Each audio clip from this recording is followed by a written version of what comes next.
Yes les gars, yes, on l'a enfin fait. On est en demi-finale. Depuis le temps que j'attendais ça, c'est pas arrivé depuis 2019 quand Liverpool nous a éliminés. Qu'est-ce que je suis heureux aujourd'hui. Je vous jure, je suis tellement content, mais je peux pas créer sinon on va me virer de la maison. Yes, yes les gars. Yes, yes.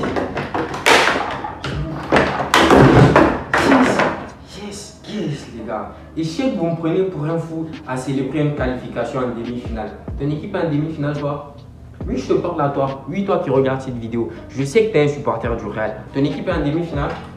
Ton équipe est en demi-finale? Non? Bah c'est ce que je pensais. Donc tu vas faire. Tu me laisses célébrer ma qualification comme je le souhaite. Et oui, je parle pas de pantalon. Et alors, c'est un short du Barça que je porte. Je fais ce que je veux. Mon équipe est en demi-finale. Et même ça, si je veux, voilà, je l'enlève. Je fais ce que je veux. Aujourd'hui, personne ne me parle, je fais ce que je veux. D'ailleurs, si j'ai envie, je prends mon briquet et je brûle tout. Voilà, et je brûle tout. Pourquoi? Tu vas rien faire. Voilà.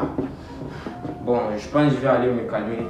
Je vais aller porter un pantalon, revenir. Mais avant de partir, vous voyez ce briquet là, si vous voyez ça, papa, si tu vois cette vidéo, j'utilise ça pour allumer ça. Vous voyez ça, c'est un médicament contre les moustiques. Je ne fume pas du tout. Voilà, ne me créez pas des problèmes pour rien. Je vais aller porter un pantalon, revenir.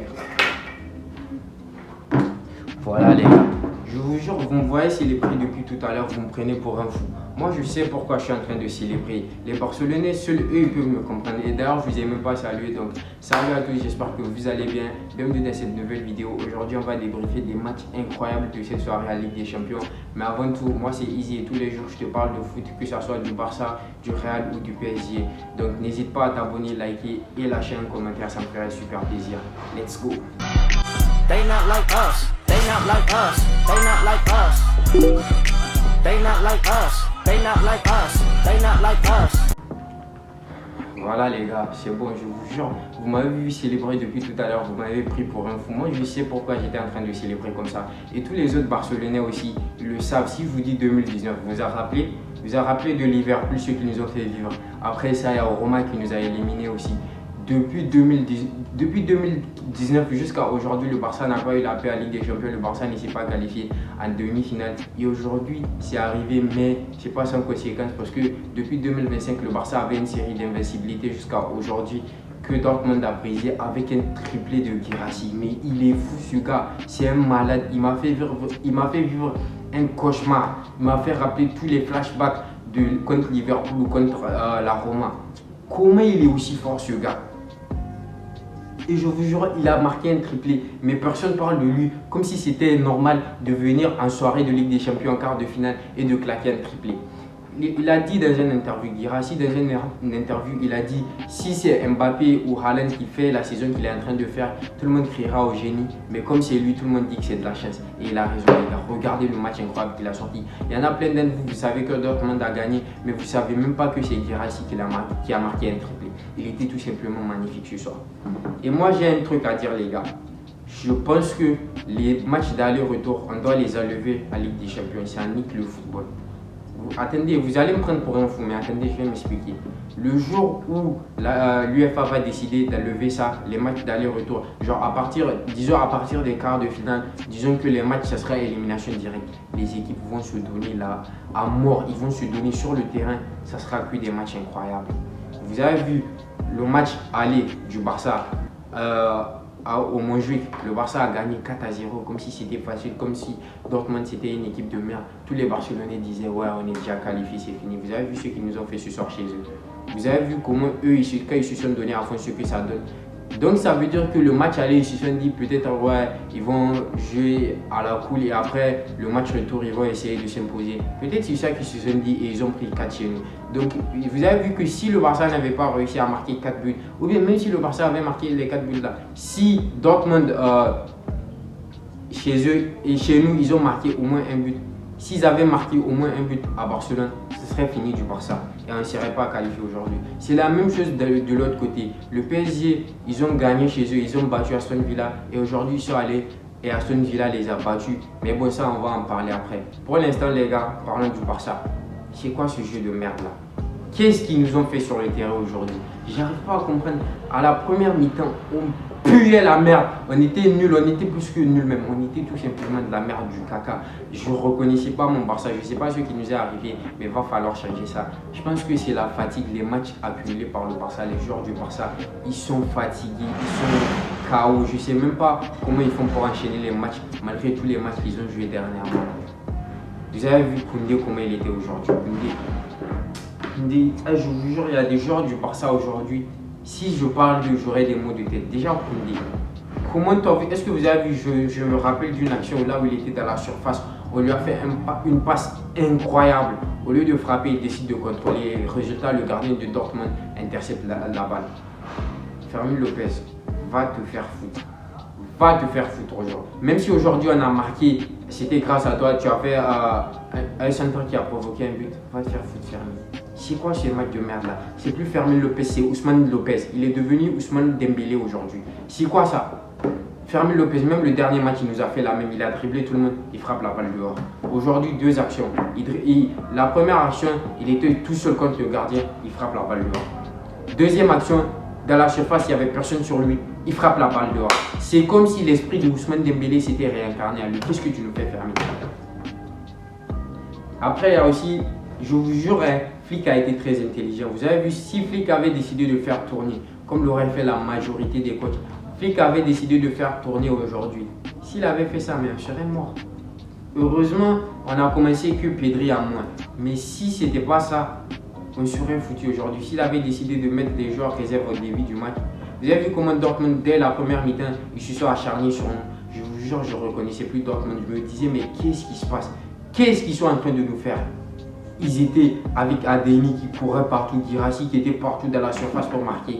Ils étaient tout simplement incroyables aujourd'hui. Ils ont sorti un jeu magnifique et ils ont mis le cœur dedans. Ils se sont battus jusqu'au bout. Dites-vous, le Barça avait l'avantage, mais si tu regardais dans le stade, c'était les supporters barcelonais qui étaient là. Ils avaient peur pour leur vie. Ils se disaient, mais c'est fini, on va être éliminés. Mais heureusement, les gars, on n'est pas éliminés. Je vous remercie Dieu, merci beaucoup. Merci beaucoup. Putain, je vous jure, ce soir-là. Donc, Pedri aussi. Je ne veux plus jamais voir Gavi à la place de Pedri. Je ne dis pas que Gavi il est nul. Gavi, il fait partie de mes joueurs préférés du Barça, mais il ne faut pas Pedri. Pedri, j'ai peur les gars, on est devenu accro. Il est irremplaçable. Maintenant, peu importe la personne qu'on va mettre pour le remplacer, la personne ne pourra pas. Parce que tout simplement, c'est Pedri, il est magnifique. Personne ne peut faire le travail qu'il est en train de faire. Et dites-vous, malgré tout ça, il y a des fous qui pensent à le comparer à Bellingham. Je vous jure, si Pedri il est assis sur la chaise sur laquelle je suis ici, Pedri il n'a même pas l'adresse. Il ne connaît même pas la... non, excusez-moi. Qu'est-ce que je dis moi? Je suis fou. Je suis en train de mélanger tout. Je voulais dire, si Pedri il est assis sur la chaise où je suis, Bellingham il n'a même pas l'adresse. Il ne connaît même pas le quartier, il ne sait même pas c'est qui Pedri. Il ne peut même pas s'asseoir à côté de Pedri, les gars. Maintenant, dans la défense aussi, Araujo, qu'est-ce qui se passe? J'ai pas envie de taper sur lui, mais il est nul, il est éclaté au sol. Qu'est-ce qui est arrivé à Araujo? On dirait qu'il s'est fait marabouter. Il est passé où le Araujo de l'année passée, qui faisait peur à tout le monde, qui était le meilleur joueur du monde, tous les matchs, il pocket Vinicius, tous les classiques où il a pocket Vinicius. Mais aujourd'hui, si Vinicius il le prend, il va lui niquer sa mère. Ouais, je l'ai dit. Araujo, il est devenu nul. Il se retrouve à faire des passes décisives à Guirassy aujourd'hui. Qu'est-ce qui lui est arrivé? Je pense que c'est Inigo Martinez qui l'a wacké. Voilà, moi je dis tout. J'ai pas peur de le dire. Je suis sûr que c'est Inigo Martinez qui a comploté pour wacker Araujo. Sinon, je ne peux pas comprendre comment Inigo Martinez il est devenu aussi fort. Et comment il s'appelle Araujo, il est devenu aussi nul. Et Koubarsi, pour pas changer, il est resté le poste qu'il est. Comme toujours, il a assuré. Maintenant, Gérard Martin, le premier d'entre vous, attendez, je m'envoie. Le premier d'entre vous qui parle mal de Gérard Martin, je traverse mon écran, je vais chez lui, on va se battre. Gérard Martin, il a été un putain de poste aujourd'hui. Je ne dis pas qu'il était le meilleur joueur du monde, mais aujourd'hui, il a carrément répondu aux critiques. Tous ceux qui pensaient qu'il ne pouvait pas remplacer Baldé, vous avez vu, moi je pense qu'il a fait un match incroyable aujourd'hui. Même si ce n'était pas trop ça défensivement, il a quand même essayé de comparer au Gérard Martin du début de la saison Moi, je vois pourquoi Flick est en train de le titulariser et pourquoi Flick a décidé de le mettre en haut de la hiérarchie après Hector Ford. Vous pensez qu'il ne peut pas remplacer Baldé? Moi, je le pense. Et je pense que si il continue à jouer comme ça et qu'il a plus d'entraînement, plus d'expérience, je vous jure, et comment il s'appelle, Hector Ford, pas Hector Ford, Gérard Martin, j'oublie toujours son nom, il va dépasser Baldé. Parce que moi, pendant tout le match aujourd'hui, j'ai fait que l'analyser et j'ai remarqué quelque chose, les gars.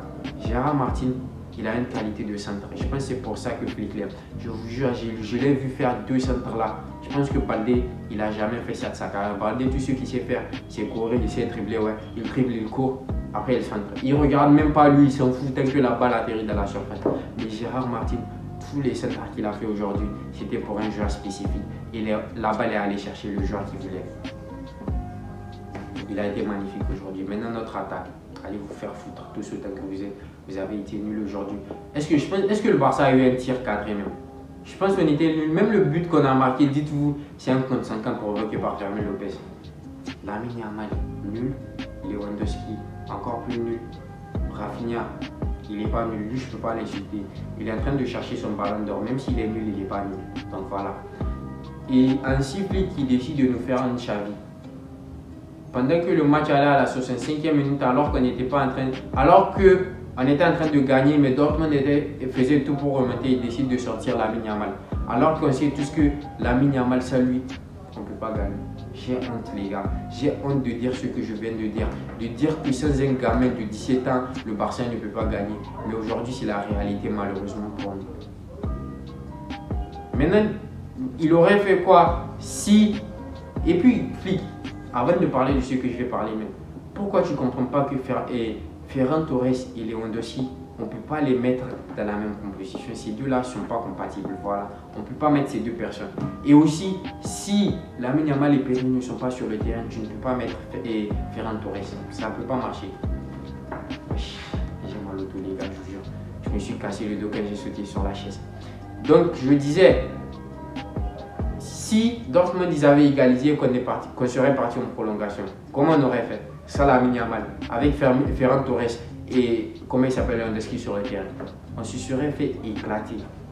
Heureusement les gars, heureusement on a gagné, Dieu merci. Bon, c'est tout ce que j'ai à dire concernant le Barça. Maintenant on va débriefer sur le match de la soirée, le meilleur match que je pense que j'ai regardé cette saison, Aston Villa PSG. Maintenant sur ce match là, la personne que j'ai envie d'insulter même, c'est Emiliano Martinez. Ce joueur, moi je ne regarde pas les matchs de Aston Villa. Donc la dernière fois que j'ai regardé un match de Emiliano Martinez, c'était en finale de Coupe du Monde. Mais je me disais qu'il était excellent ce gardien. Je me disais que c'était le meilleur gardien du monde. Mais non seulement au match aller, c'est lui qui a fait des bêtises de prendre des buts imprenables, des buts qu'un gardien normal ne doit pas encaisser. Oui, les buts étaient beaux, mais un gardien normal doit s'y préparer et arrêter ça. Non seulement après avoir fait ça au match aller, il refait ça au match aller en prenant 2 buts dès la première mi-temps. Je vous jure, s'il avait été bon aujourd'hui.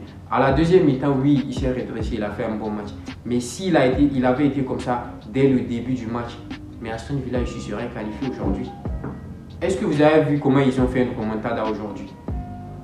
Ils ont marqué en premier, si je me rappelle bien. Après le PSG, ils ont marqué 2 buts. Aston Villa à la 55e minute, non, à la 54e minute, le PSG gagnait encore 2-1. À la 57e minute, Aston Villa était en train de gagner 3-1. 3-2 plutôt, ils étaient en train de gagner 3-2. Expliquez-moi ça. Ils ont tout fait, ils se sont donnés à fond. Ils ont réussi à marquer 3 buts. Mais malheureusement, ils avaient encaissé 2 buts avant. Je vous jure, ça me fait mal. Moi, j'aurais aimé qu'ils enlèvent le PSG. Le PSG, ils ont été comme le Barça aujourd'hui. Ils ont été nuls. Et dites-vous, je pense que c'est les deux qui vont devoir jouer la finale de la Ligue des Champions. C'est les deux qui sont nuls. Donc là, Aston Villa, ils se sont fait... Ils ont... Je perds mes mots. Aston Villa, ils se sont fait éliminer par le PSG alors qu'ils ont gagné leur match. C'est pour ça que je vous ai dit que moi je pense que les matchs, ça doit être des allées simples. Si tu es bon, tu passes. Si tu n'es pas bon, tu te fais éliminer. C'est bon là. Et je vous jure, le jour où ils vont faire ça, ça sera le prime de la Ligue des Champions. Oui, continuez à me prendre pour un fou, mais moi je sais de quoi je parle. Je sais de quoi je parle et je sais que tôt ou tard, ça va arriver. Ils vont changer ça. Vous avez vu comment ils ont changé le format aujourd'hui? Je sens qu'un beau jour, ils vont changer ça. Et j'espère que je vais pouvoir regarder ça parce que ça sera tout simplement le prime de la Ligue des Champions. Bon les gars, c'est tout pour le débrief concernant les matchs d'aujourd'hui. Maintenant, on va parler un peu des matchs de demain, notamment Inter vs le Bayern et Arsenal versus le Real Madrid. Et on va commencer par parler de Inter et le Bayern. Ça là, je pense que c'est simple, Inter ils vont gagner.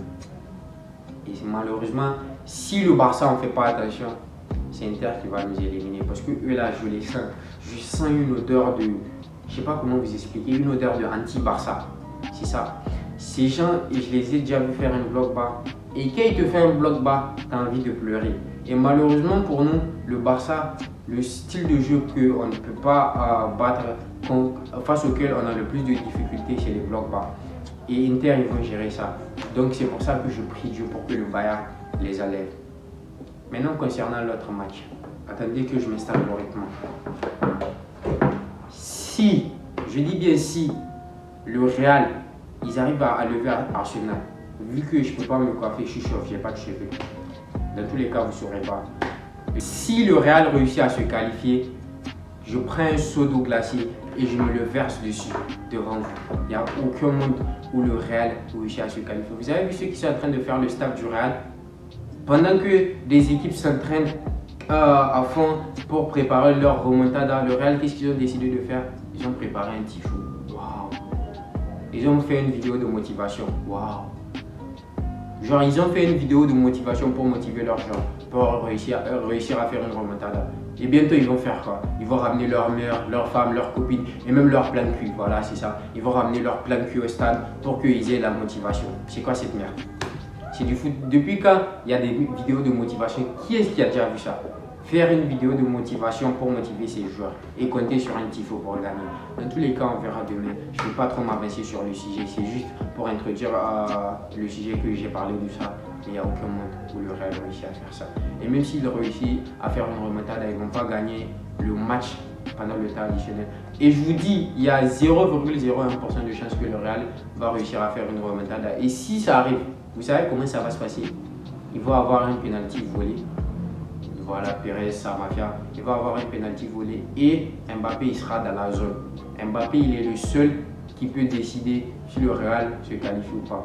Vous savez pourquoi je dis ça? Parce que Mbappé, comme il a dit, il est en train de décider des scores du match, mais il n'assume pas trop. Mais si demain il décide d'assumer, là il y a peut-être une chance que le Real va réussir à se qualifier. Vous savez, si peut-être Mbappé il marque un but plus un penalty, après Vinicius ou Bellingham, je ne sais pas n'importe qui d'autre, il va marquer un but, après ils vont partir en prolongation et tir au but, le Real passe.